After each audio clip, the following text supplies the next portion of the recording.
सभी लोग हाथ जोड़ेंगे।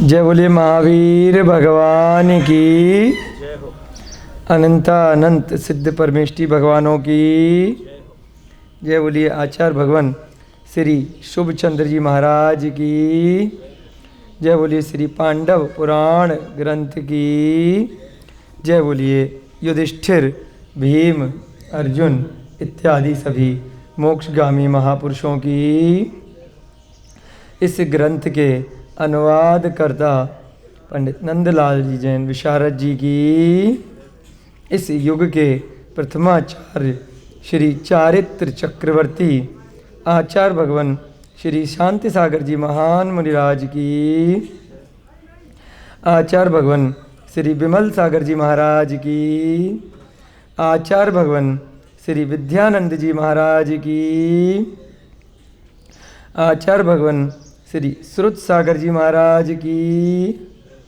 आचार्य भगवान श्री विद्यासागर जी महाराज की, आचार्य भगवान श्री प्रमुख सागर जी महाराज की, आचार्य भगवान श्री विशुद्ध सागर जी महाराज की, आचार्य भगवान श्री विराग सागर जी महाराज की, आचार्य भगवान श्री वर्धमान सागर जी महाराज की, मुनि श्री प्रणम्य सागर जी महाराज की, मुनि श्री हनुमान सागर जी महाराज की, मुनि श्री विहर्ष सागर जी महाराज की, माताजी श्री चैतन्यवती माता जी की, क्षुल्लक श्री ध्यान सागर जी महाराज की, सभी ज्ञानदानम गुरुकुल के छात्र छात्रा, नन्हे मुन्ने बच्चे,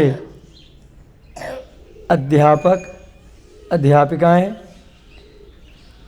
सभी ज्ञानदानम गुरुकुल के अन्य सहयोगी गण, औषध दानम आयुर्वेदिक एवं प्राकृतिक चिकित्सा केंद्र के हमारे सभी चिकित्सक महोदय, संस्थानम अभेदानम में कार्यरत सभी स्वयंसेवी बंधु, अन्य सभी श्रावक श्रेष्ठीगण एवं सभी भव्यजन, सभी को सादर जय जिनेन्द्र, जयदु जड़ंदु। बंधुओं, हम सभी लोग एक बार पुनः अपने पुण्य योग से आज सुनपुरा ग्राम की धरा पर श्री पांडव पुराण का नित्य प्रति नियम से स्वाध्याय करने हेतु उपस्थित हुए हैं।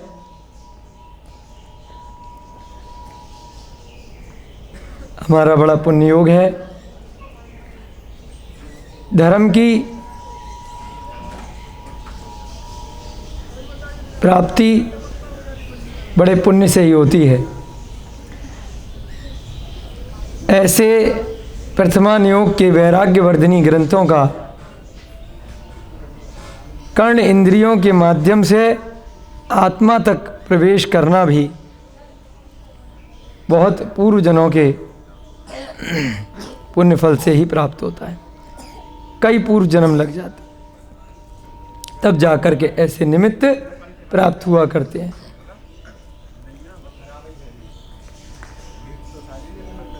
हम सभी ऐसे योग्य महापुरुष युधिष्ठिर, भीम, अर्जुन इत्यादि केवली भगवानों के, अरिहंत भगवानों के, सिद्ध भगवानों के कथानक श्रवण कर पा रहे हैं। ये हमारा परम सौभाग्य। श्री सम्मेद शिखर में कितने ही तीर्थंकरों ने, कितने ही केवली भगवानों ने ऐसी सम्मेद शिखर की धरा से मोक्ष को प्राप्त किया। ऐसे स्थान पर कल रविवार के दिन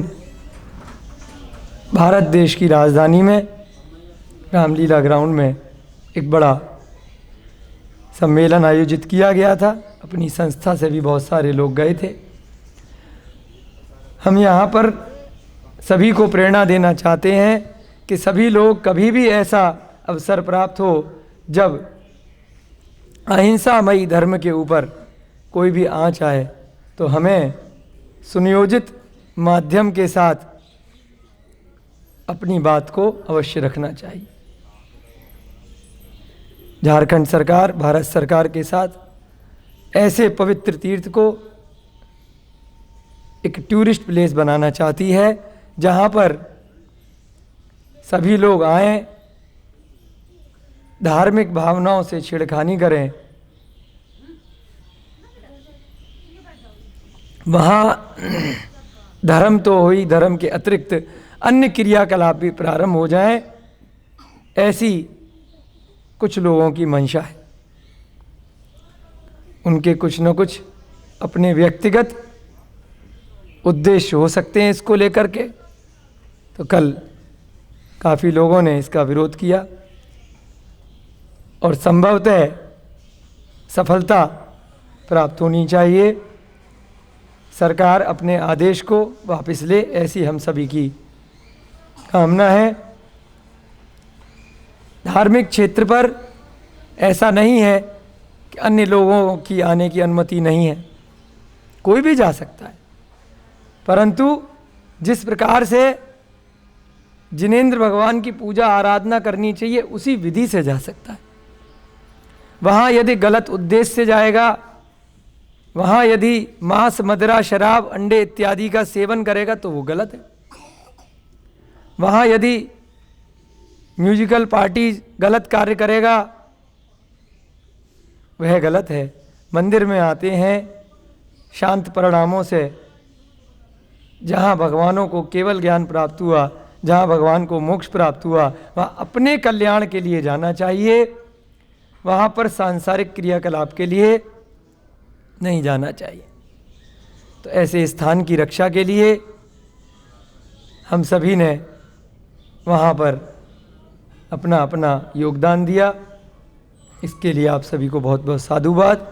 यहाँ संस्था की ओर से भी कई सारे बंधुजन, हमारे संकल्प भैया जी, अनिल अंकल जी इत्यादि बहुत सारे लोग गए प्रत्यक्ष अप्रत्यक्ष रूप से। तो उन सब के पुण्य की बहुत बहुत अनुमोदना। युधिष्ठिर, भीम, अर्जुन का भी कथानक ऐसा ही है।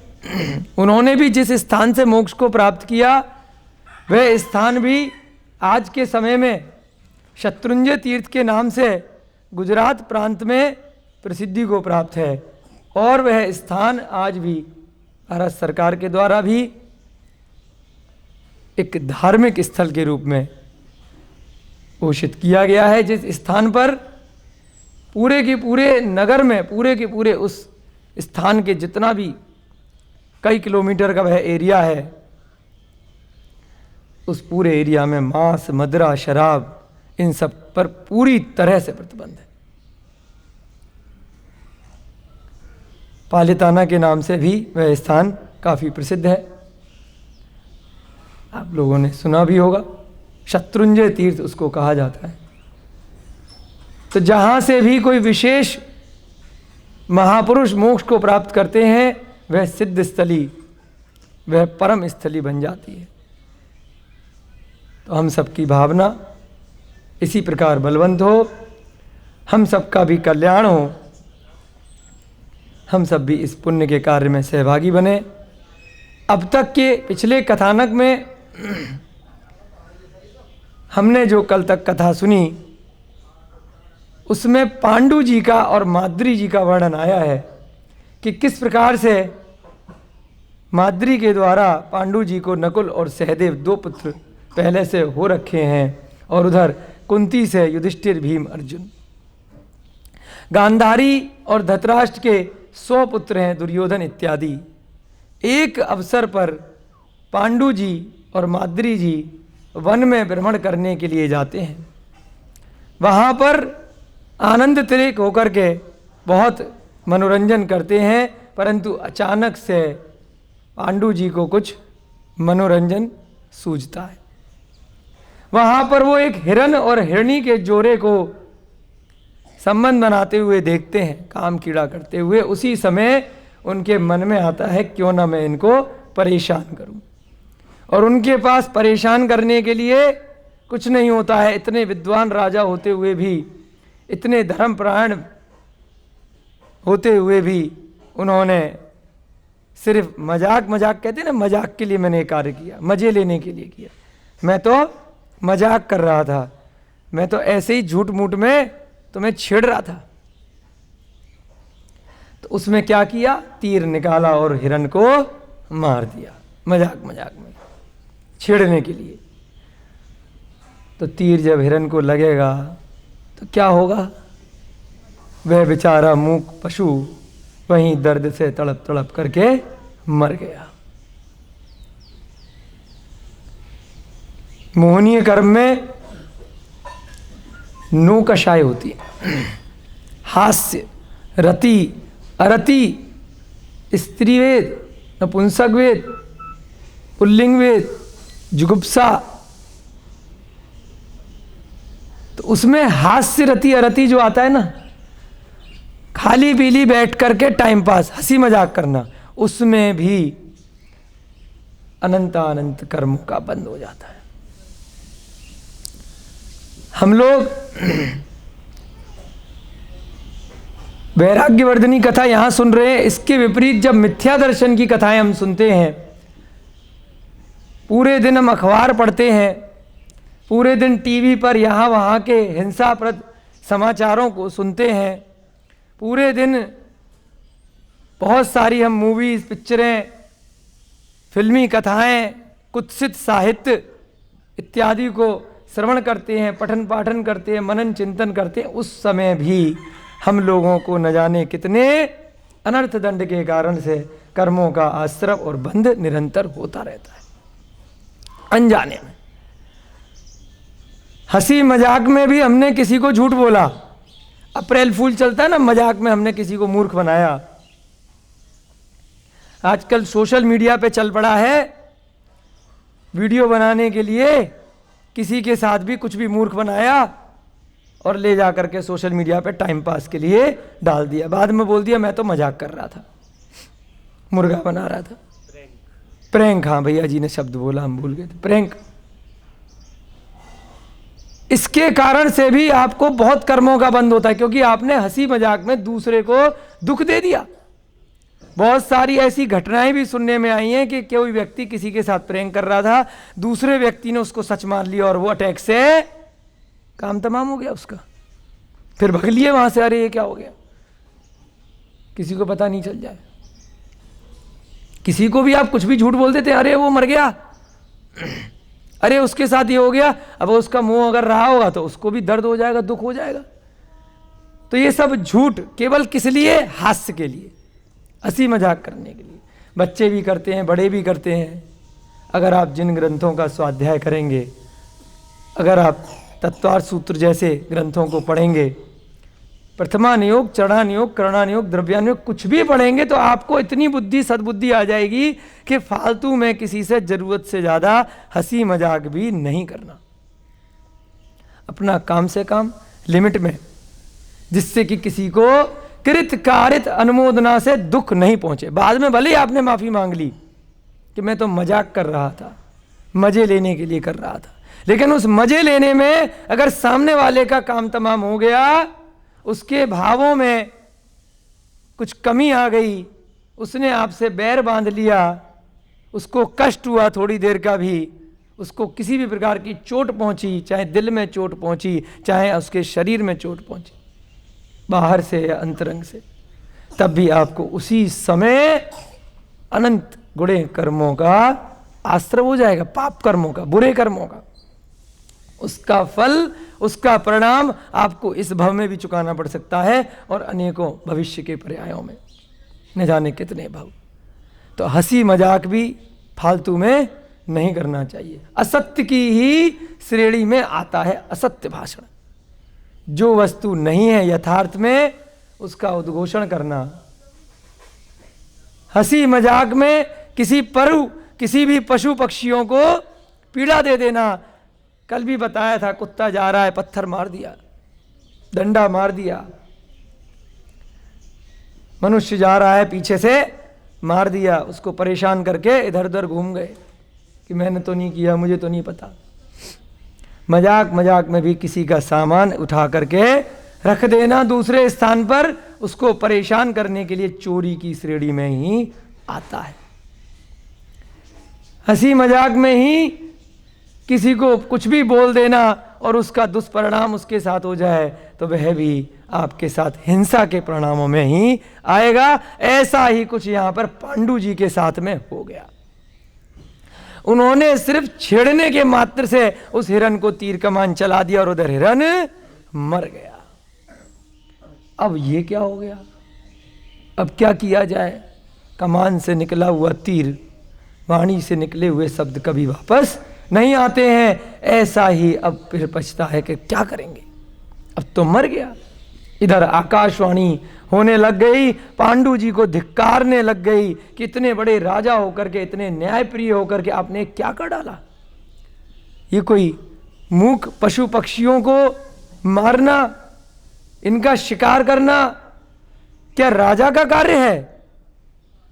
अगर राजा ही ऐसा कार्य करेगा तो बाकी की प्रजा फिर क्या करेगी? इनका कौन रखवाला होगा? तरह तरह की बातों से आकाशवाणी ने उसको धिक्कारा। उसकी अंतरात्मा उद्वेलित हो गई कि मैंने ये क्या कर दिया। अब उसको कुछ समझ में नहीं आ रहा। कहाँ तो वह माद्री के साथ, कुंती के साथ इतना मदोन्मत्त था, इतना पागल था कि जब कुंती नहीं मिली थी तो कैसे कैसे भटक रहा था। फिर मुद्रिका के प्रभाव से कर्ण की उत्पत्ति भी हो गई और उसके बाद फिर उसका योग्य रीति से विवाह भी हो गया और उसके बाद माद्री भी मिल गई। परंतु कहाँ तो इतना राग और कहाँ एक गलत कर्म के कारण से उसको वैराग्य हो गया। अब पांडु जी इस संसार में भोगों से, विलासता से वैराग्य धारण कर लिए कि ये क्या हो गया? ये मैंने इस शरीर के लिए, इन इंद्रियों के सुखों के लिए क्या कर डाला? केवल थोड़ी देर के लिए, मनोरंजन के लिए एक हिरन को मार डाला। हाय राम, धिक्कार है, धिक्कार है मेरे इस शरीर पर, धिक्कार है मेरी इस आत्मा पर, धिक्कार है मेरे इस कुकृत्य पर। पांडु जी अब मन में इस प्रकार से विचार कर रहे हैं कि मेरा ये जीवन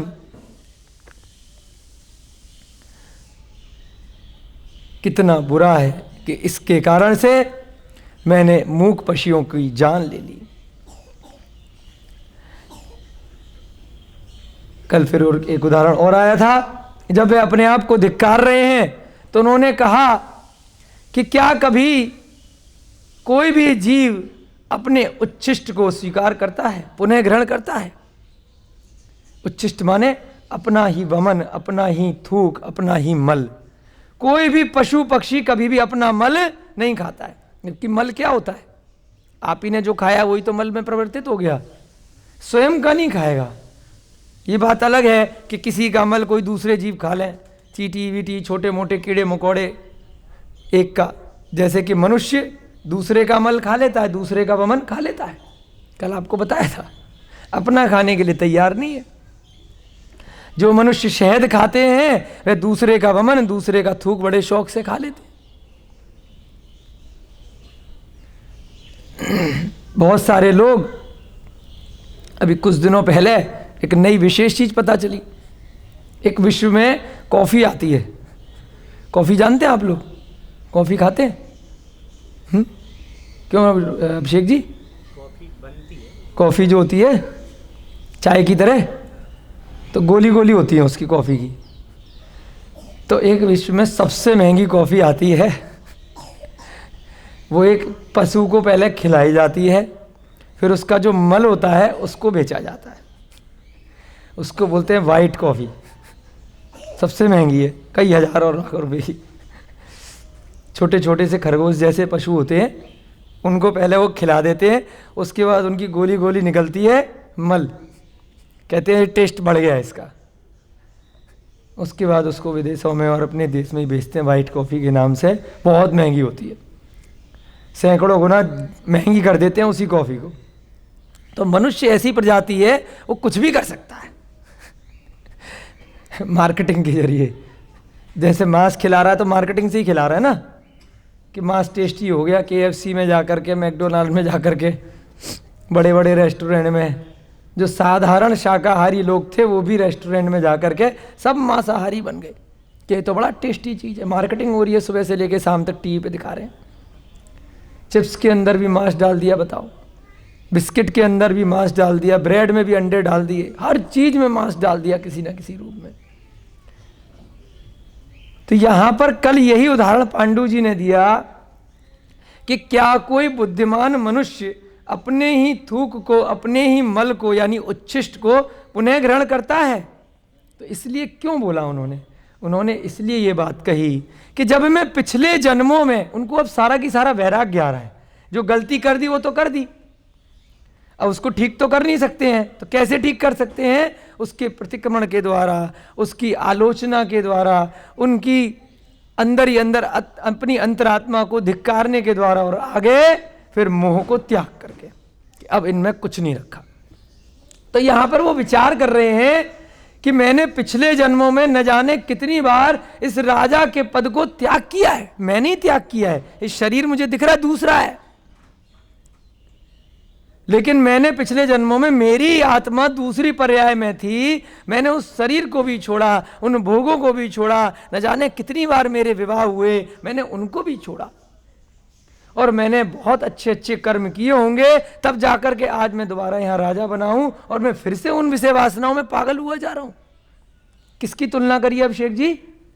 उस उच्छिष्ट की तुलना उससे करिए जब मैं पिछले जन्मों में इन सब विषय वस्तुओं को छोड़ चुका हूं, आज मैं दोबारा क्यों उनको पागल हुआ रहा हूं। जैसे कि अभी बताया ना, आपने अपना मल त्याग कर दिया, फिर अगले दिन उसी मल को खाने के लिए पागल हो जाओगे क्या?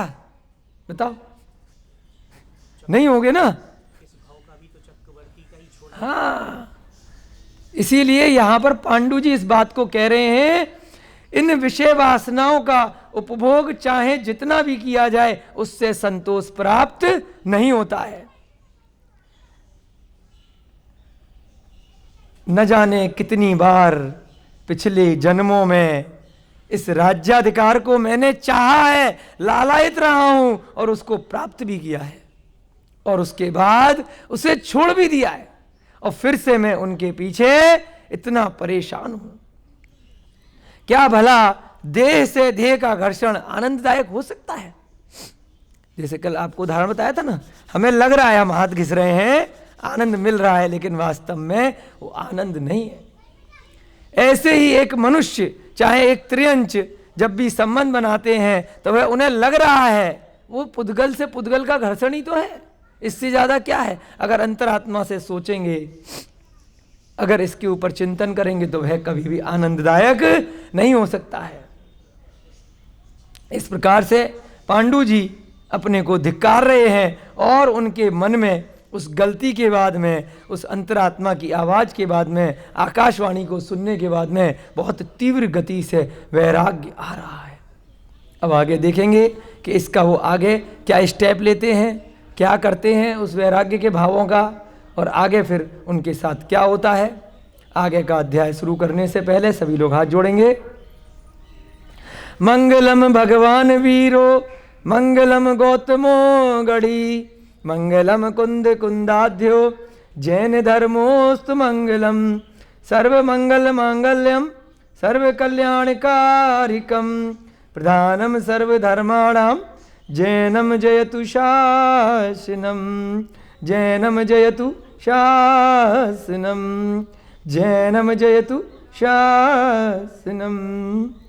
सर्वे श्रोतारः सावधानतया शृण्वन्तु। सभी श्रोतागण सावधान होकर के सुनेंगे। विषय वासनाएं भोग काल में तो सुखप्रद प्रतीत होती हैं, पर अंत में दुखदायक ही सिद्ध होती हैं। इंद्रियों के सुख जिस समय प्राप्त हो रहे होते हैं बड़ा अच्छा लगता है। आपको कई बार उदाहरण दिया है, खाज का खुजाने वाला जब खुजाते हैं ना हम, उस समय बड़ा आनंद आता है, खुजाते खुजाते जब वहां पर घाव हो जाता है तो दुख मिलता है। ऐसे ही पंच इंद्रिय में कोई सी भी इंद्रिय ले लीजिए आप, चाहे स्पर्श, चाहे रसना, चाहे घ्राण, चक्षुकर्ण, जिस समय हम उनका उपभोग कर रहे होते हैं तो आनंद आता है, और जब उपभोग करके चुक जाते हैं तो कष्ट देती हैं। खाना खा लिया, खूब बढ़िया आनंद आ रहा है, रसगुल्ला खा रहे, छोले खा रहे, बहुत सारी चीजें मजे लेने के लिए खा रहे, उसके बाद जब पेट में कब्ज हो गई तब दुख हो रहा है ना।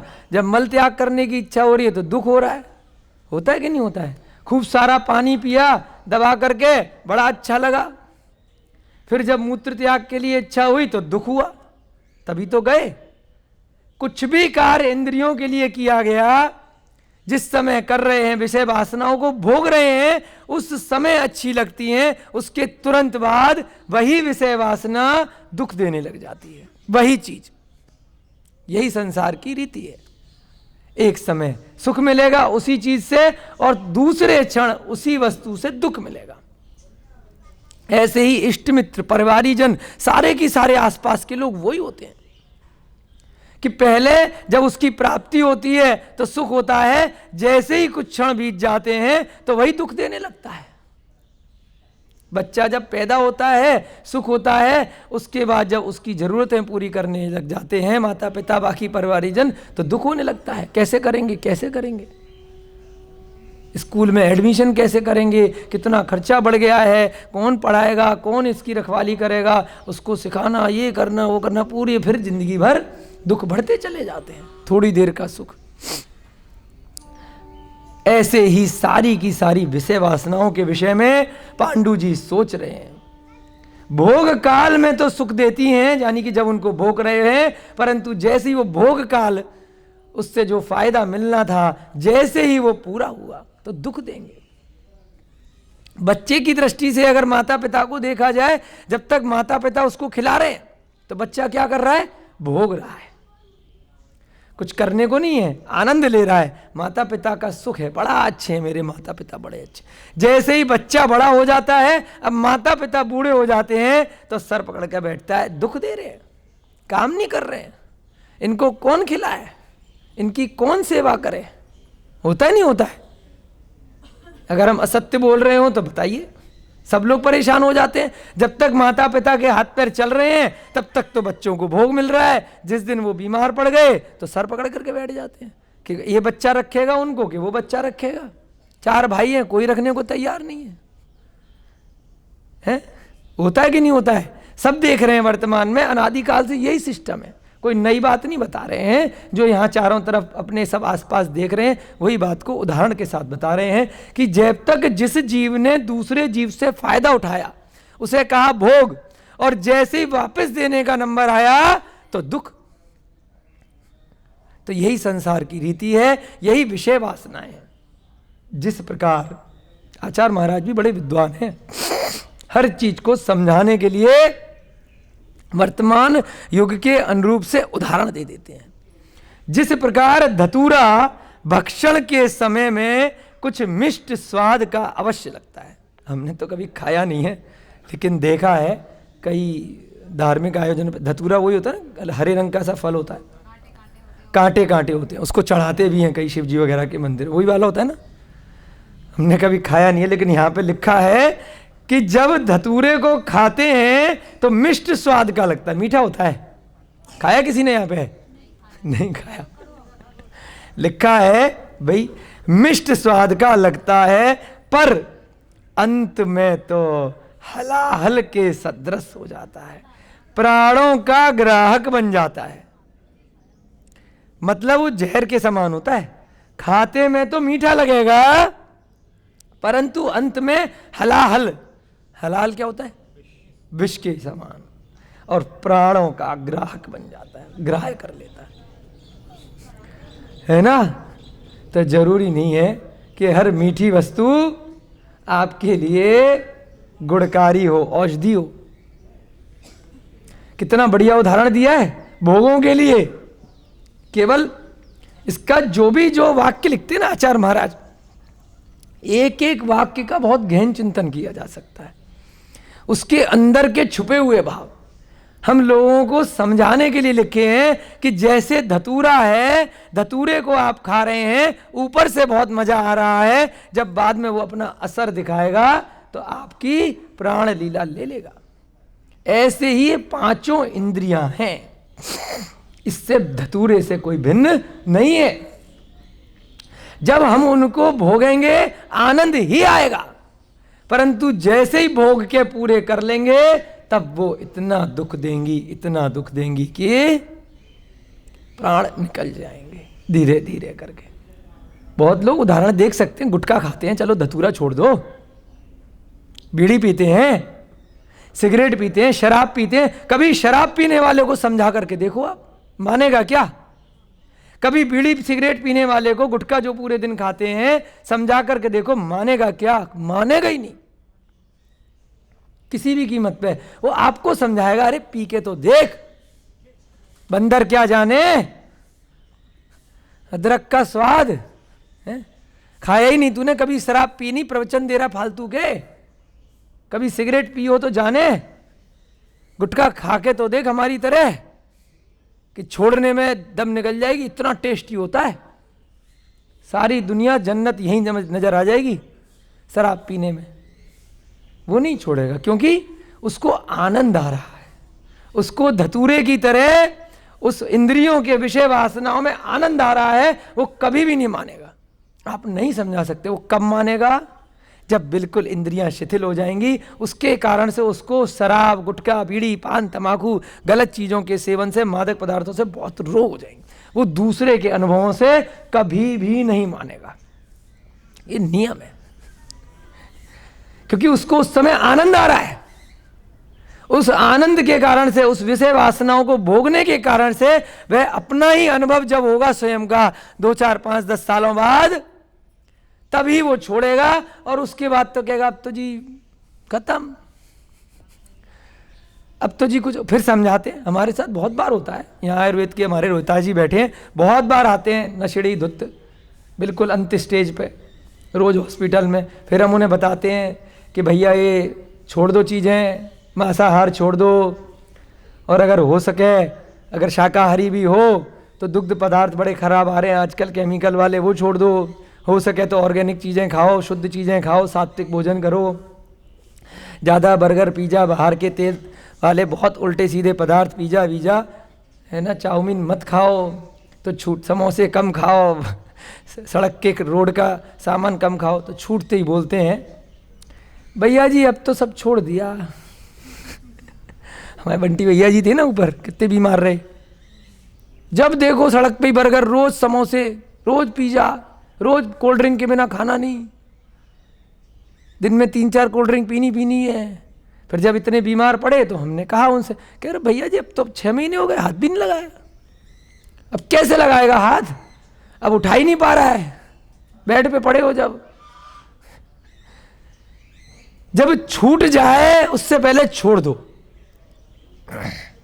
छूटना तो है ही है, डॉक्टर के कहने पे, या शरीर बिल्कुल बर्बाद हो गया उसके बाद छोड़ोगे, उससे पहले खुद ही छोड़ दो, दूसरों के अनुभव से नहीं। आनंद आ रहा है, क्यों छोड़े?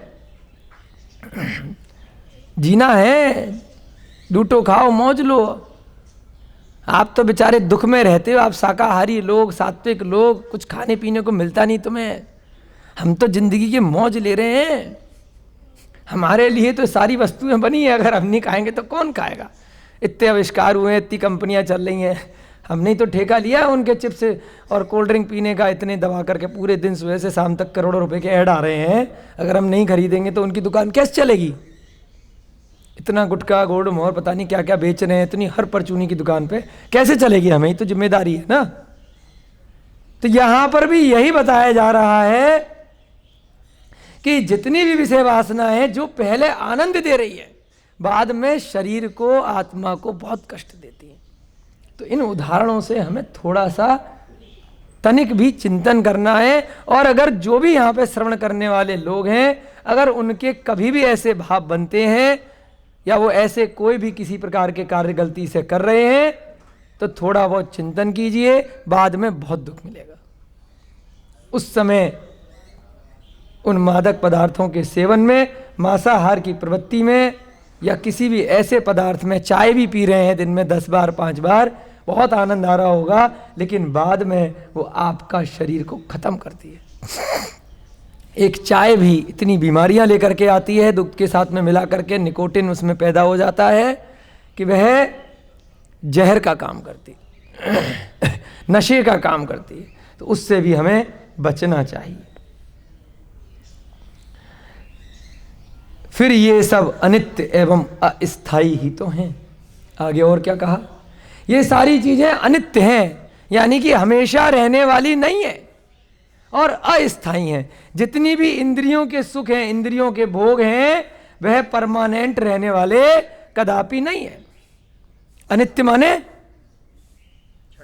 क्षणिक है, नित्य माने हमेशा रहने वाला, अनित्य उसका विपरीत। यानी कि थोड़ी देर में ही मजा आता है, जितनी देर गुटखा खाया, जितनी देर शराब पी, बस उसके बाद तो कोई मजा नहीं है। ऐसे ही अस्थायी है, स्थायी रहने वाले नहीं है। कुछ समय तक रहने के बाद अंत में स्वतः ही नष्ट हो जाते हैं। खाना खाया, थोड़ी देर में नष्ट हो गया ना, वो कितनी देर रहा। कुछ भी चीज खाई, जो भी इंद्रियों के सुख हैं वो सब आपको थोड़ी देर ही सुख देते हैं और स्वयं नष्ट हो जाते हैं। अतः बुद्धिमानों को चाहिए कि इन वस्तुओं का त्याग पहले ही कर दें।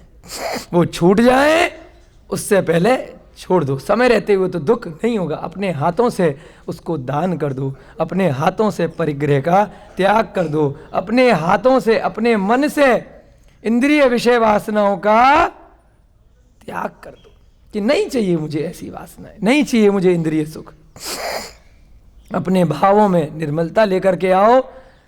छूटने से पहले उनको छोड़ देना चाहिए, त्याग कर देना चाहिए। इनका सर्वथा त्याग देने से सुख इत्यादि की कौन कहे।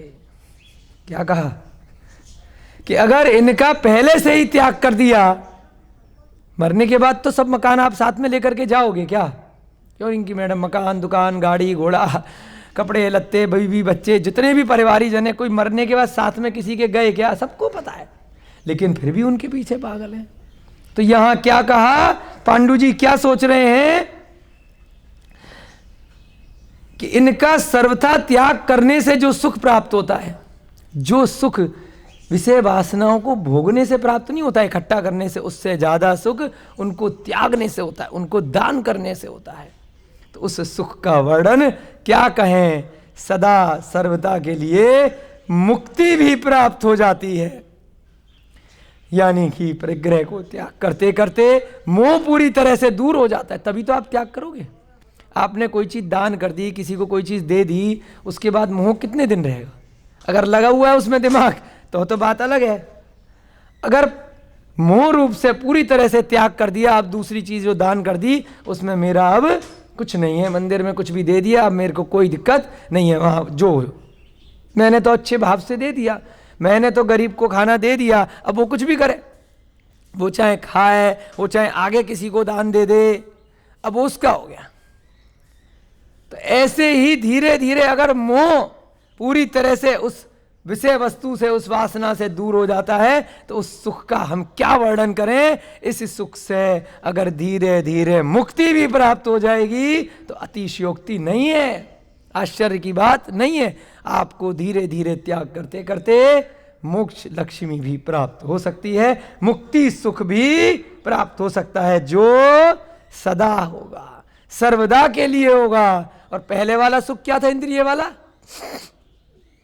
चिरस्थायी नहीं था, क्षणिक था, थोड़े समय के लिए मिला था और उसके बाद दुखी दुख देने वाला था। और एक बार जो मोक्ष सुख मिल गया, सिद्धिशिला पर चले गए, भगवान बन गए, तो क्या होगा?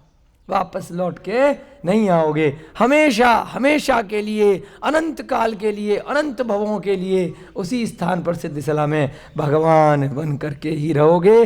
उसके आगे फिर कोई दूसरा सुख नहीं है।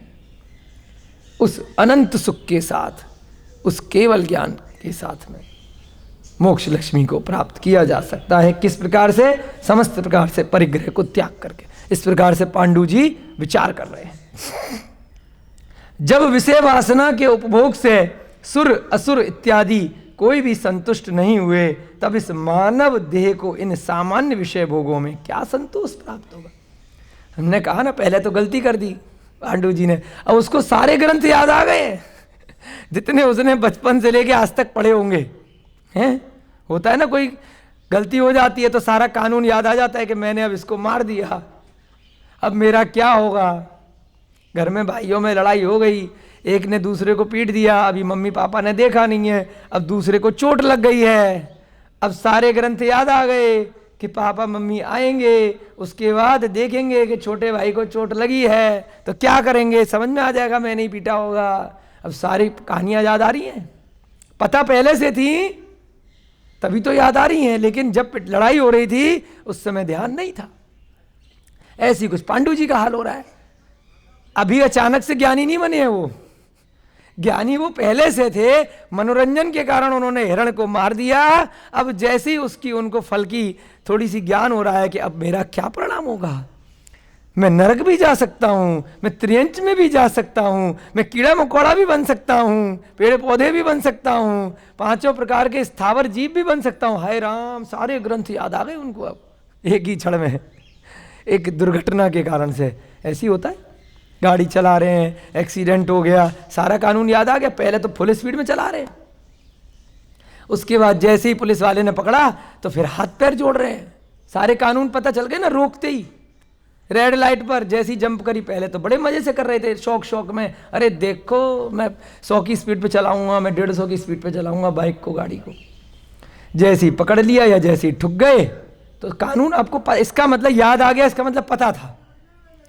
तो यहां पर भी पांडु जी के साथ यही हो रहा है, उनको सारे कानून याद आ रहे हैं, पता पहले से ही थे, दुर्घटना के बाद उनके स्मरण में एक के बाद एक आ रहे हैं कि जब विषय वासना का उपभोग करने से सुर असुर भी संतुष्ट नहीं हो रहे। इसका मतलब उन्होंने कहीं पढ़ा होगा ना इस बात को कि सुर माने देवता होते हैं, असुर जाति के भी देव होते हैं, ये सब भी इन विषय वासनाओं से कभी संतुष्ट नहीं होते। देव पर्याय में भी चतुर्निकाय के देव चारों गतियों में जब तक संसारी अवस्था में हो, विषय वासना से कभी भी संतोष प्राप्त नहीं होता। और देव तो हमसे वैसे देखा जाए तो श्रेष्ठ है, वैक्रियक शरीर है, बहुत सारी उनकी सागरों की पल्लियों की आयु है, उनके पास हमारे जैसे रोग इत्यादि नहीं है, हमारे जैसे मकान दुकान पैसा कमाने की टेंशन नहीं है, रोज रोज की भूख प्यास नहीं लगती है, कल्प वृक्ष हैं, कहीं पर भी उड़ करके जा सकते हैं, उनके पास विमान है, रूप बदल सकते हैं, बहुत सारी विद्याएं, तो हमसे तो श्रेष्ठ हैं। जितने भी सुर असुर, जितने भी भूत पिशाच राक्षस है, अगर देखा जाएगा हमसे ज़्यादा आयु थोड़े से श्रेष्ठ हैं। अगर मोक्ष की दृष्टि से देखा जाएगा तो वो दुखी हैं, क्योंकि मनुष्य गति से ही मोक्ष होगा। खाली विषय वासनाओं के सुख देखे जाएंगे इंद्रियों के, तो उनके पास ज़्यादा है। जब वे भी संतुष्ट नहीं हो सकते तो इस मानव देह, जो सामान्य देह है, जो औदारिक शरीर है, इनमें कैसे संतोष प्राप्त होगा। कौन कह रहे हैं? पांडु जी कह रहे हैं। किससे कह रहे हैं? किससे कह रहे हैं? अपने आप से कह रहे हैं। स्वयं से भी तो लोग बात करते हैं ना, चिंतन करते हैं, अपने आप से कह रहे हैं। जब आकाशवाणी हो गई, उनकी आत्मा ने उनको धिक्कार दिया, अपने आप से कह रहे हैं। जो बड़वा नल समुद्र की अगाध जल राशि से शांत नहीं हो सका, वह तृण के अग्रभाग में लगे हुए जल बिंदु से कैसे बुझ पाएगा। क्या कहा? बड़वानल जल, बहुत बड़ा समुद्र होता है बड़वानल जल, पूरा की पूरा विशाल समुद्र है, उसकी अगाध जल राशि से शांत नहीं हो सकता है। ये जो विषय वासना है, नरक में ऐसा आता है, इतनी तीव्र प्यास लगती है नरक के जीवों को कि पूरा के पूरा समुद्र के, बड़े बड़े समुद्रों के जल भी पी ले तब भी प्यास शांत नहीं हो। परंतु फिर भी उन्हें तृण मात्र भी जल पीने को नहीं मिलता है। 3 लोक का अनाज जो खाए हैं, आता ना भैया जी, सारा जल पी जाए, सारा अनाज खा जाए, तब भी शांति नहीं मिलेगी, इतनी भूख लग रही है। ऐसे ही ये मानव देह, ये संसारी जीव की अवस्था ऐसी है कि पूरे के पूरे समुद्र का जल राशि भी अगर पी ले तो शांत नहीं हो, और वह तृण के, तृण माने घास के ऊपर लगी हुई बिंदु, जरा सा जल के कैसे बुझ पाएगी। इतनी विषय वासनाओं की इतनी इच्छाएं हैं। पहले भी आपको कई बार प्रसंग आया है, इच्छाएं कभी भी समाप्ति नहीं होंगी। एक इच्छा पूरी हो और बढ़ जाएगी, वो पूरी होगी और बढ़ जाएगी, वो पूरी होगी और बढ़ जाएगी। थोड़ा सा पानी पीने को मिलेगा और मिल जाए और मिल जाए और मिल जाए, थोड़ा सा पैसा मिला और मिल जाए और मिल जाए, एक शादी हो गई तो एक और हो जाए, एक और हो गई तो एक और हो जाए, एक मकान बन गया तो एक और चाहिए, एक गाड़ी है तो एक और चाहिए। जितनी भी इच्छाएं कभी समाप्त नहीं हो सकती हैं, तो वह छोटे से घास के ऊपर लगे हुए जल से कैसे शांत हो सकती हैं। अब इस आकाशवाणी को सुनकर तो आपको संतुष्ट हो जाना चाहिए। संप्रति मैं सुखी हूँ एवं इस आत्म सुख के आगे स्त्री पुत्र आदि के सुख को अत्यंत हे समझता हूँ। अब पांडु जी कह रहे हैं कि इस आकाशवाणी ने मुझे जगा के रख दिया, मुझे झकझोर करके रख दिया है, मुझे सत्य का बोध करा दिया है। मैं कहाँ पशु पीड़ा में सुख मान रहा था, आनंद मान रहा था। ये भी कोई हास्य की वस्तु है?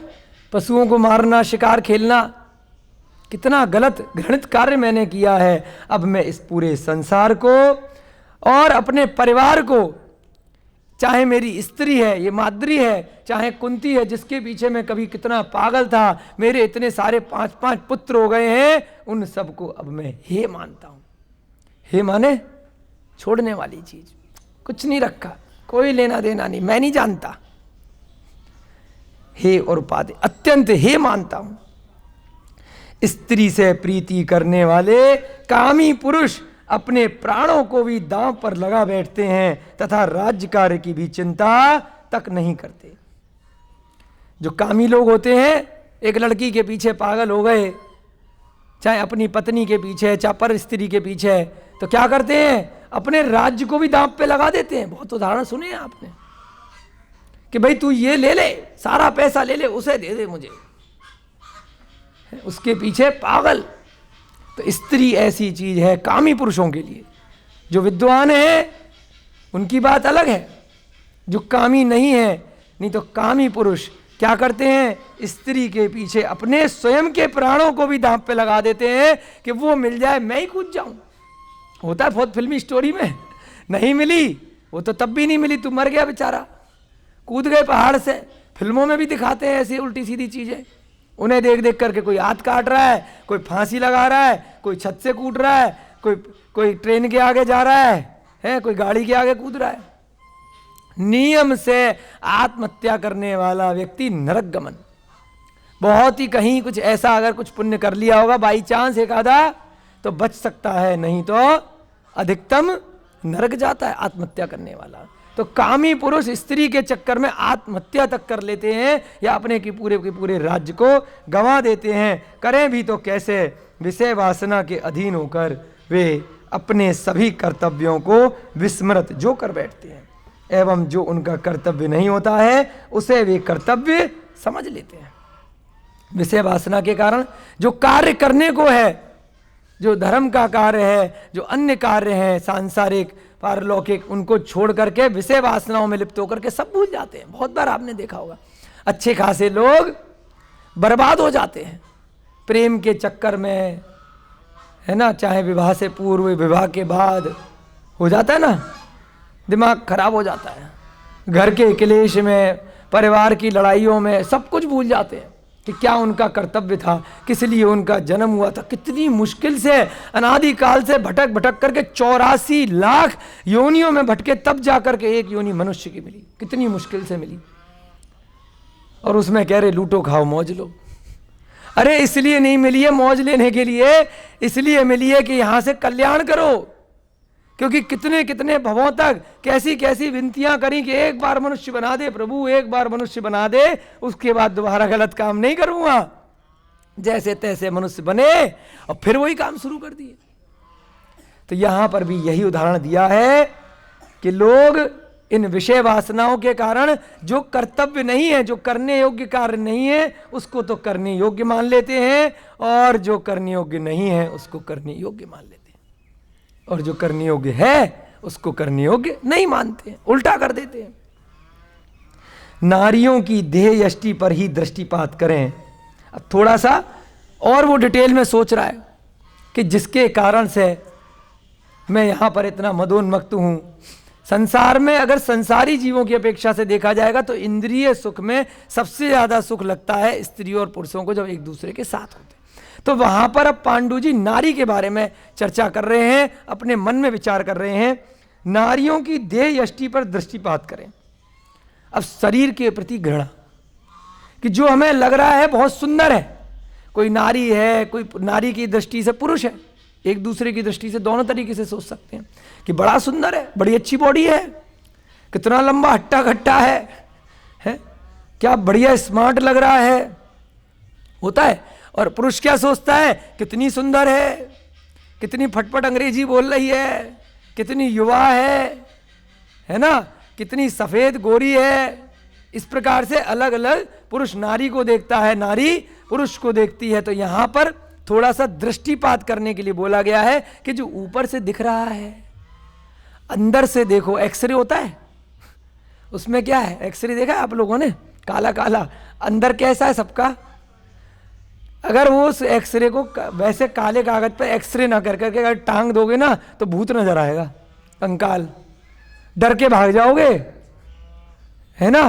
कितनी भी सुंदर से सुंदर नारी हो, कितना भी सुंदर से सुंदर पुरुष हो, अगर उसका कंकाल निकाल लिया जाएगा मरने के बाद, अगर उसको कुछ समय बाद, अगर मान लीजिए कई धर्मों में दफना देते हैं ना, 15 दिन बाद उसकी लाश को निकालोगे तो कंकाल ऐसा सड़ा हुआ निकलेगा कि ये वही सुंदर है जिसके पीछे पगला रहे थे। अंदर से तो क्या है, हड्डियों का ढांचा। तो यहां पर भी उस देह यष्टि के बारे में बताया गया है। ऊपर ऊपर का शरीर है, मात्र नाम कर्म के उदय से मिल गया है थोड़े समय के लिए, उसके अंदर तो वही कंकाल है। नारियों की देह यष्टि पर जरा दृष्टिपात करें। उनका मुख, जो मुख दिख रहा है, अरे क्या सुंदर, क्या कमल का फूल, उनका मुख कैसा है, कफ यानी खकार इत्यादि का भंडार है। सोच के देखो, ऊपर की 1 मिनट के लिए दृष्टि भूल जाओ जो पेंट पॉलिश कर रखी है ना, उसके बाद का अंदर के लिए 1 सेकंड के लिए सोच करके देखो कि मुख के अंदर क्या है। ये दोनों के लिए है, चाहे पुरुष है चाहे स्त्री है। अभी वो पांडु जी सोच रहे हैं तो वो अपने विपरीत लिंग के लिए सोच रहे हैं। अगर स्त्री इसी चीज के लिए वैराग्य धारण करने के भाव करेगी तो वो अपने पुरुष के हिसाब से सोचेगी, उस हिसाब से। तो मुख के अंदर क्या है, थूक भरा हुआ है, कफ, खगार, इससे ज्यादा क्या है सबके घर मुंह में। हम भी बोलते हैं तो कई बार निकलता है ना बीच बीच में, आप भी बोलते हैं, तो क्या इसका मतलब भरा हुआ है ना अंदर। उनका मुख कफ यानी खकार इत्यादि का भंडार है। नेत्र, कभी विपरीत, तेरे झील कमल से तेरे नेत्र हैं, नील सी तेरी आंखें हैं, कोई राज है इनमें गहरा, और मुंह तेरा बिल्कुल चंद्रमा जैसा। जब अगर उपमा दे रहे हैं ऊपर ऊपर की तो इतनी बेहतरीन देते हैं, यही आचार्य महाराज हैं। जब शरीर इत्यादि की अलंकार रस से पूर्ति करते हैं तो उसके पीछे आप सारे संसार के ग्रह उपग्रह तारे सब आ जाते हैं। और जब बुराई करने पे आ रहे हैं तो देखिएगा एक ही ग्रंथ में कितनी गंभीर विषय वस्तु लिखी हुई है। वैराग्य आ रहा है तो इतना गंभीर आ रहा है, और जब राग आ रहा है तो वाह, चंद्रमा यहां उतर करके आ गया, तारे यहीं आ गए, तेरे को देख लिया तो है, सूरज आ गया, न जाने क्या क्या, पूरी की पूरे संसार की जितनी अच्छी चीजें हैं सब तेरे अंदर आ गई, तेरे शरीर में। अब देखिए उसी के शरीर के अंदर ऊपर की पर्याय पेंट पॉलिश हटा दी, ये औदारिक शरीर, तो अंदर क्या है।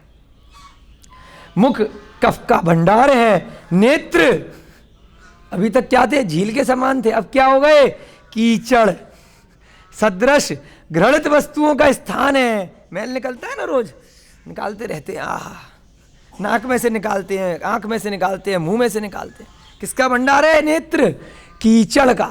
कीचड़ भरी हुई है, घृणित वस्तु। कीचड़ को कोई देखते ही साइड में हो लेता है ना, बदबू आती है। नासिका से भी अत्यंत घृणोत्पादक द्रव्य पदार्थ प्रभावित होते रहते हैं। हर समय रुमाल लेकर के घूमना पड़ता है, अब तो सर्दियां आ गई हैं, हर समय क्या है घृणित। कोई नाक निकाल करके खा सकता है क्या, भोजन समझ करके, बताओ, उसकी रोटी पे चिपट सकते हो क्या। तो क्या है वो, घृणित घृणोत्पादक द्रव्य पदार्थ हमेशा प्रभावित हो। ऊपर ऊपर से दिख रही है बहुत सुंदर, तेरी क्या लंबी नाक, आए है। शादी करने के लिए जा रहे हैं, स्त्री की फोटो देख देख करके इसकी नाक थोड़ी चपटी है, इसकी नाक थोड़ी लंबी है, इसके कान थोड़े बड़े लग रहे हैं, इसके बाल थोड़े छोटे लग रहे हैं, अरे काली है, अरे सांवली है, साइड करो, क्या रखा है। यहां बताना चाह रहे हैं कुछ नहीं है, अंदर से सब कंकाल है। चाहे हूर की परी आ जाए, चाहे कोई साधारण युवती हो, अंदर से सबके कंकाल एक जैसे नजर आएंगे। वही कफ, वही कीचड़ और वही नासिका से घृणोत्पादक द्रव पदार्थ प्रवाहित होते रहते हैं निरंतर। परंतु उन लोगों की कौन कहे जो नारियों के ऐसे अपवित्र एवं घृणित मुखमंडल की चंद्रमा से तुलना करते हैं। बताओ क्यों अभिषेक जी, 2 दिन पहले यही आचार्य महाराज कर रहे थे, चंद्रमा से तुलना बताना चाह रहे हैं। कंपैरिजन से दोनों चीज आती है प्रथमान योग के ग्रंथों में, एकदम हिला के रखते हैं। जब किसी की तारीफ पे आए तो ऐसी तारीफ, और जब किसी की बुराई पर आए तो ऐसी बुराई। उन लोगों की क्या कहें जो इनके चेहरे को चंद्रमा से तुलना करते हैं। इतना घृणित और अपवित्र है वो मुखमंडल। उन व्यक्तियों की अवस्था ठीक उस व्यक्ति की भांति है जो कि रतौंधी हो जाने के कारण सीप को रूपा यानी चांदी समझता है। रतौंधी क्या होता है? अच्छा, आंख में रतौंधी हो जाती, चलो अच्छा है ना, हमारे डॉक्टर साहब बैठे रहते हैं। रतौंधी जो आंख का मोतियाबिंद को बोलते हैं, अंधेरे में नहीं दिखता है। हाँ, तो यहां पे बोला है किसी को आंख की रतौंधी हो गई, यानी कि दिखाई नहीं दे रहा है, धुंधला दिखाई दे रहा है, तो सीप को चांदी समझता है। कोई सीप है जो समुद्र के किनारे सीप इत्यादि होती है, उसको चांदी के समक्ष समझ लेता है, कुछ भी समझ लेता है, किसी चीज को कुछ भी समझ सकता है। ऐसे ही जो स्त्रियों के स्वरूप को चंद्रमा समझता है, तो मान लीजिए रतौंधी हो गई है, उसको अंदर से नहीं देख पा रहा इसके अंदर क्या है। एक बाह्य दृष्टि, एक अंतरंग दृष्टि, ये ग्रंथ हमको बिल्कुल अंतरात्मा को झकझोर देने वाले हैं। वास्तव में हमें बता रहे हैं कि जो दिखता है वो जरूरी नहीं है कि वो होता भी हो, है ना। सारी दिखने वाली चीज सोना नहीं हो सकती, चांदी नहीं हो सकती। अगर किसी ने थूक दिया है, कई लोग उसको सिक्का समझ करके उठा लेते हैं जब वो धूप में चमकता है, दूर से दिख रहा, अरे देख सिक्का पड़ा 1 रुपए का, 5 रुपए का। जब नजदीक गए, हाथ लगाया, अरे तो थूक था। तो वही चीज है यहां पर कि रतौंधी हो गई है तो सीप भी चांदी के समान लग रही है। तो ऐसे ही विषय वासनाओं के स्वरूप हैं कि उनमें हमें कोई भी चीज अंदर से दिखाई नहीं दे रही है कि उसके अंदर कितना मैल है। इसी प्रकार नारियों के केश पाश को भी अनेक सुंदर सुंदर उपमाएं दी गई हैं। केश माने अरे क्या बाल है कि बिल्कुल इतने सुंदर तेरे बाल कि इन्हीं में मैं डूब मर जाते हैं लोग उनके चक्कर में। उनको अनेकों प्रकार से उपमाएं दी गई हैं। उनके उरोजों को अमृत कलश कहा गया है। उरोज माने जो अपना चेस्ट होता है, स्तन इत्यादि, उनको क्या बोलते हैं? कलश, जो कि वास्तव में मांस के लोथड़े हैं। क्या शब्द बोला है? मांस ही तो जम गया है, कैंसर भी हो जाता है। क्यों हो जाता है? क्योंकि मांस ही है, चाहे शरीर में यहां जम गया, यहां जम गया, यहां जम गया, ऐसा आ जाता है ना। है वो क्या बोलते हैं, आप ऑपरेशन दिखा रहे थे उस दिन, सर में निकला हुआ था गांठ जो हो जाती है, मांस का लोथड़ा ही तो होता है जो गांठ बन जाती है कैंसर की। ऐसे ही मान अब संज्ञा दे रहे हैं उसको, जिसके लिए कलशों की संज्ञा दी जाती है, वो कुछ भी नहीं है, मांस जम गया एक स्थान पर, इससे अधिक कुछ भी नहीं है, जिन्हें सामान्य अवस्था में व्यक्ति घृणा से भी देखना नहीं चाहेंगे। ऊपर की परत अगर हटा दो किसी की, है एकदम खून खून दिखाई देगा, घिन आएगी देखने में, हाय राम कैसे खून निकल रहा है, आएगी नहीं आएगी। ऊपर का लोथड़ा, ये चिकनी परत अगर हटा दी जाए, जो गोरी चिट्टी चमड़ी दिखाई दे रही है, अंदर देखोगे तो घृणा आएगी, कितना दुख होगा। तो ऐसे ही यहां पर बताया जा रहा है, मांस पिंड पर, मांस पिंड, जो मांस का पिंड है, कोई जानवर मर गया, कोई मनुष्य मर गया, तो मांस का उसका पिंड है, उस पर मांस लोलुप कोए झपट झपट कर जैसे आनंद मनाया करते हैं, वही हालत इन भोगियों की भी है। जो विषय वासनाओं में भोग भोगते हैं, जैसे कौवे, चील कौवे आकर के गिद्ध खाते हैं ना मांसाहार को, ऐसे ही ये विषय वासनाओं में लोलुप मनुष्य है जो मांस के पिंड में आनंद ले रहा है, चाहे विषय वासनाओं में, चाहे खा पी करके जो मांस खाते हैं, कौवे हैं वो, गिद्ध है जो मांस खा रहे हैं या जो अन्य विषय वासनाओं में लिप्त हैं, ऐसे भोगी हैं। विशेष कहाँ तक कहा जाए, नारियों के गोयांगों में भी इनकी अपार प्रीति होती है एवं उसी में अपूर्व आनंद का अनुभव करते हैं। यहां पर क्या कहा गया, जो गोयांग, गुप्तांग इत्यादि होते हैं उनमें भी बहुत सारे लोग अपार प्रीति रखते हैं और बहुत आनंद का अनुभव करते हैं। सच ही है, शूकर को विष्ठा सदृश अत्यंत घृणास्पद वस्तु ही सुखकर प्रतीत होती है। एक ही जानवर है इस संसार में, कौन सा जानवर? शूकर, यानी सुअर। सुअर देखा है आपने? वो क्या खाता है? कीचड़ खाता है, मल में रहता है, मल खाता है, चाहे मनुष्यों का हो, नाले में रहता है। विष्ठा माने मल। शूकर ऐसा जानवर है जो विष्ठा को खाकर भी अत्यंत सुख प्रतीत करता है, आनंद लेता है। आप उसको, सुअर को अच्छे से डनलप के गद्दे में, सूखी मिट्टी में कहीं पर भी डाल करके देखो, वो भाग करके कहाँ जाएगा? कीचड़ में ही जाएगा। कई स्थानों में हमने अस्पताल वगैरह में, पशुओं के में देखा है, सुअर वगैरह भी रहते हैं, तो वहां पर अगर उसे मिट्टी में रखते हैं तो पानी डालना पड़ता है मिट्टी में, जिससे कि मिट्टी में वो कीचड़ बना ले, पानी और मिट्टी मिला करके, फिर उसमें खेलता है, अपना समय व्यतीत करता है, उसी में लौटेगा, उसी मिट्टी कीचड़ को खाएगा।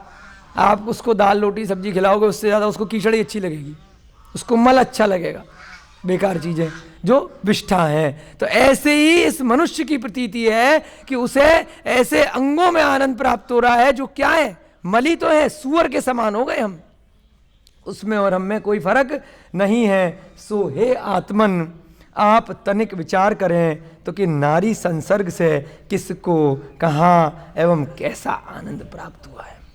कितना यहाँ पर बताया जा रहा है। जो काम कीड़ा इत्यादि जो संबंध बनाते हैं, जो संसर्ग बनाते हैं, जो संभोग इत्यादि की क्रियाएं होती हैं, उसकी तुलना यहाँ पर करी गई है आचार्य महाराज के द्वारा कि उसमें भी किस प्रकार का आनंद है। वह तो विष्ठा के समान है, वह तो मलमूत्र का स्थान है, वहां पर नारी संसर्ग से किसको, कहां, कैसे आनंद प्राप्त हो सकता है।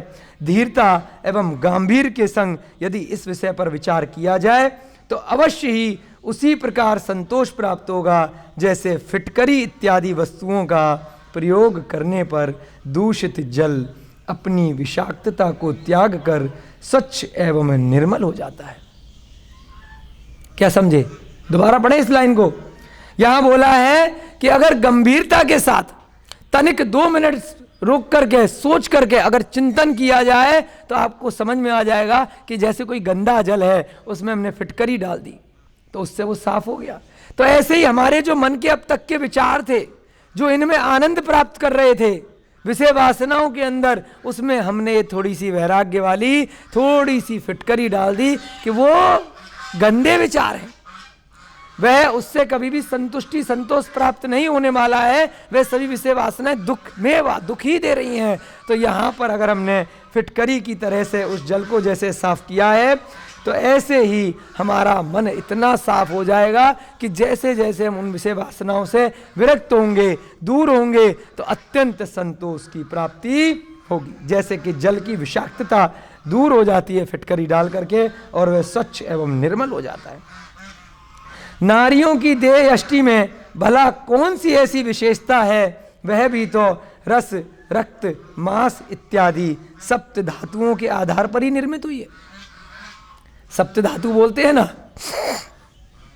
अंदर क्या है? खून है, रक्त है, और क्या है? रस है, मांस है, जल है, हड्डियां हैं, नसें हैं, मांसपेशियां हैं, न जाने क्या क्या सप्त धातु हैं, आयरन है, मैं पता नहीं क्या, बहुत सारी चीजें मिला करके ये अंदर की सारी चीजें बनी है। तो ऐसा क्या विशेष है जिसके पीछे कामी जन पागल हुए जाते हैं? वह औरों के लिए नहीं कह रहे हैं, वह एक क्षण पहले के लिए अपने लिए कह रहे हैं, कुछ ही मिनट पहले स्वयं के लिए धिक्कार रहे हैं कि मैं कैसे पागल हो गया। मैंने तो इतनी सारी बातें पढ़ी थी, यहाँ पर भी आप लोग सुन रहे हैं, बहुत लोग इधर से सुन रहे हैं, हम लोग भी पढ़ रहे हैं। ऐसा नहीं है कि तुरंत वैराग्य हो जा रहा सबको। सुन लिया, समझ लिया, उसके बाद ठंडे बस्ते में रख के पैक कर दिया। याद कब आएगा? कब आएगा? जब कोई घटना घटेगी, जब निमित्त बनेगा, तब सारे ये ग्रंथ, सारी ये क्लास उस समय याद आएगी जिस समय वैराग्य का क्षण आएगा। जरूरी नहीं अभी आप अगले दिन वैराग्य धारण करके बैठ जाएं सुन सुन करके, लेकिन इस श्रवण का बहुत प्रभाव पड़ेगा। कहीं न कहीं आत्मा में ये सारी चीजें बस जाएंगी, उस स्मरण शक्ति में ये शब्द आपके चले जाएंगे। और जब कभी ऐसी कोई दुर्घटना घटेगी, दुर्घटना नहीं कहलाएगी, वह सुघटना कहलाएगी, क्योंकि उसके कारण से सारे ग्रंथ, सारी बातें आपको याद आ जाएंगी। जब आपका अंत समय आएगा तब तो जाना ही पड़ेगा, तो ये सारे शब्द आपको एक क्षण में याद आ जाएंगे कि छूट तो रही है, मैं अपने हाथों से क्यों ना छोड़ दूं। सारे की सारी विषय वासनाएं, सारे की सारे भोग परिभोग मैंने पूरे जीवन खूब भोग लिए, अब शांति से छोड़ करके चला जाऊं, त्याग करके चला जाऊं, सबको दे करके चला जाऊं, बिना किसी से राग द्वेष के समाधि मरण को प्राप्त हो जाऊं। अनेक कितने भव भविष्य के सुधर जाएंगे। तो ऐसा ही यहां पर वह पांडु जी पहले से सब पढ़े लिखे हैं, सब उनको पता है, अचानक से क्यों याद आ रहा है? कोई हिरण्य याद दिलाया है क्या? नहीं, पहले से पता था।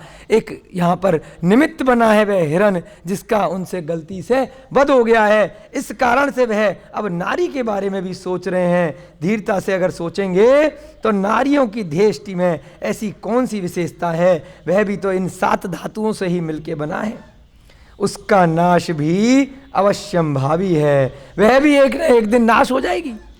जवानी में अच्छी लगती है नारी, जैसी मोटी हो जाती है, बूढ़ी हो जाती है, तो क्या होता है? अरे यार किससे शादी कर ली, कहाँ मेरी मति मारी गई थी, जिसके पीछे मैं पगला रहा था, अपने घर वालों को सबसे विद्रोह कर रहा था, इतने इतने आतंक मचा रखे थे, ये नहीं मिली तो संसार में कुछ नहीं मिला। और जैसे ही 2-4 साल में उसका शरीर थोड़ा सा मोटा हुआ, थोड़ा सा रूप अलग प्रकार का हुआ, कहाँ फंस गए? फिर कोई युवा चाहिए दूसरी। अब ऐसे ही है मनुष्य की रीति, कुछ नहीं कर सकते आप, फिर नया चाहिए। तो यहां पर भी यही कहा गया है कि उसका नाश होएगा ही होएगा। जो स्वरूप, जो युवावस्था आज दिख रही है, वो वृद्धावस्था आएगी आएगी। आप लोग भी बहुत सारे बड़े एज के हैं, अगर अपनी जवानी की फोटो देखेंगे यंग एज की, अरे वाह कितनी सुंदर थी। दूसरे लोग भी कहेंगे पति, अरे पहले तो धोखा खा गया मैं, है धोखा दे दिया। तो यहां पर इस प्रकार से सांसारिक माया जाल का वह प्रधान केंद्र है। इन विषयों का ज्ञान होते हुए भी हमारे नेत्रों पर भ्रम की पट्टी बंधी है एवं काम अंध होकर नारी से अनुराग की इच्छा करते हैं, याचना करते हैं। यह संसार का मोह भी बड़ा विचित्र है। क्या कहा आगे? हमारे नेत्रों पे कौन सी पट्टी बंधी है? रतौंधी का रोग हो गया है, भ्रम की पट्टी बंधी है। अभी आएगा प्रसन्न, गांधारी क्यों अंधी दिखाई, वो पुत्र मोह की अंधी है। और यहां पर हम सब किस कारण से अंधे हैं? नारी है तो पुरुष के लिए लगा लीजिए, पुरुष है तो नारी के लिए लगा लीजिए, उस भ्रम में पड़े हुए हैं। मोह की पट्टी लगी हुई है, नेत्रों पर भ्रम की पट्टी है, जो कामांध होकर के नारी से अनुराग की याचना करते हैं। बस अनुराग हो जाए, एक बार हाँ कर दे, बस फिर तो जन्नत मिल जाएगी। मैंने प्रपोज कर डाला है, अपने प्रेम का इजहार कर दिया है, बस हाँ कर दे।